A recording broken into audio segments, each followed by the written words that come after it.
పరిశుద్ధుని కాదని నువ్వు ఎన్ని ఆర్పాటాలు చేసినా, ఎన్ని హంగులు చేసినా, మరలా లోకమంతా తిరిగి తిరిగి తిరిగి తిరిగి ప్రభు పాదాల దగ్గరికి రావాల్సింది. హల్లెలూయా. ఒక సేవకుడిగా ఛాలెంజ్ చేసి చెప్తున్నా, ఎవరైనా ఎంత దూరం వెళ్ళినా సరే ప్రభువుని వెతుక్కుంటా రావాల్సిందే. ఆయన అగ్ని గల దేవుడు. స్తోత్రం.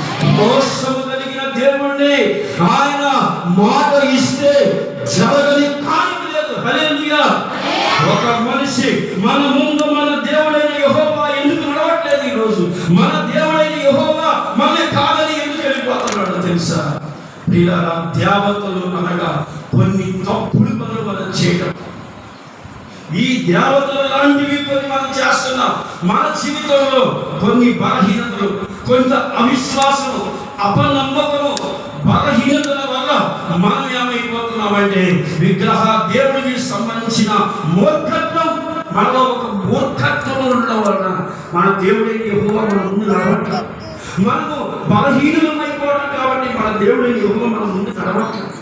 మనము లోకాన్ని ఆశ్రయిస్తున్నాం కాబట్టి మన దేవుడికి యెహోవా మన ముందు నడవట్లేదు. ఆయన అయ్యో ఎన్ని సంవత్సరాలైంది దేవుడిని నమ్ముకొని మా జీవితంలో ఏం జరగలేదంటే, నీ ముందర నీ దేవుడైన యెహోవా నడిస్తే నీ జీవితం అద్భుతాలు జరుగుతాయి. దేవుడికి స్తోత్రం.